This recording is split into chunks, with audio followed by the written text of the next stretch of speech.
Once upon a time, we used to listen to each other. Our pain, our joy, our fears, our hopes, and most importantly, our dreams. But somewhere along the way, we got lost and we forgot how to listen. But don't you worry.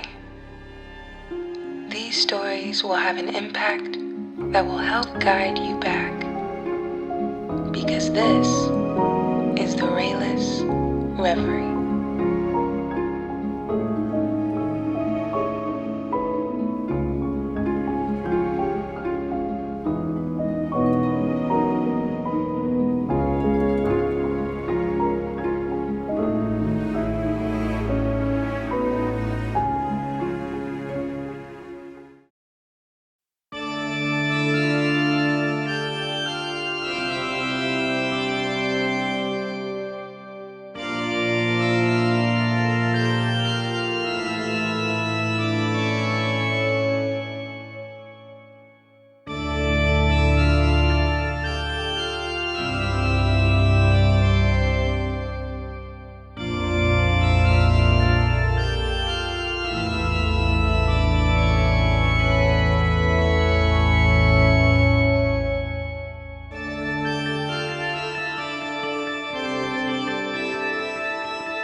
John Mortonson was dead. His lines in the tragedy Man had all been spoken, and he had left the stage. The body rested in a fine mahogany coffin fitted with a plate of glass.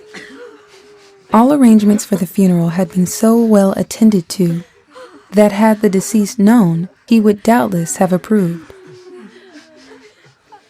The face, as it showed under the glass, was not disagreeable to look upon.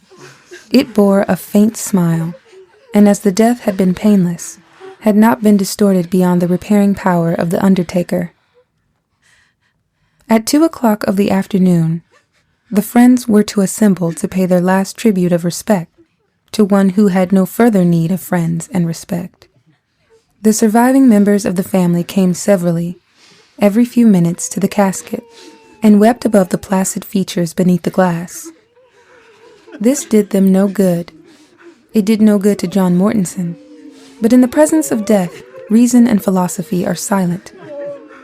As the hour of 2 approached, the friends began to arrive, and after offering such consolation to the stricken relatives as the proprieties of the occasion required, solemnly seated themselves about the room with an augmented consciousness of their importance in the scheme funeral.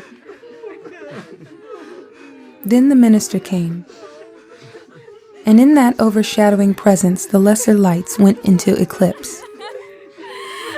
His entrance was followed by that of the widow, whose lamentations filled the room.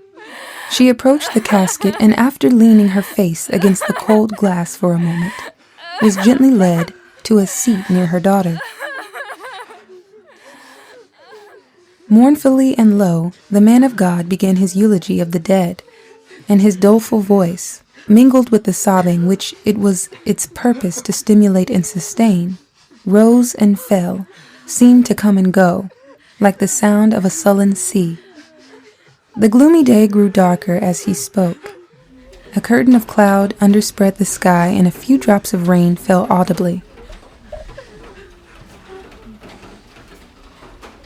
It seemed as if all nature were weeping for John Mortonson.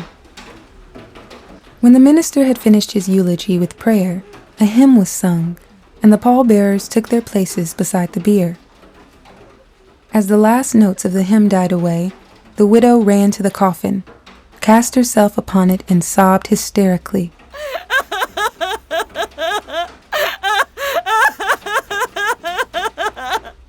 Gradually, however, she yielded to dissuasion, becoming more composed, and as the minister was in the act of leading her away, her eyes sought the face of the dead beneath the glass. She threw up her arms and with a shriek fell backward insensible. The mourners sprang forward to the coffin. The friends followed, and as the clock on the mantel solemnly struck 3, all were staring down upon the face of John Mortonson, deceased. They turned away, sick and faint. One man, trying in his terror to escape the awful sight, stumbled against the coffin so heavily as to knock away one of its frail supports. The coffin fell to the floor. The glass was shattered to bits by the concussion. From the opening crawled John Mortonson's cat, which lazily leapt to the floor, sat up, tranquilly wiped its crimson muzzle with a forepaw, then walked with dignity from the room.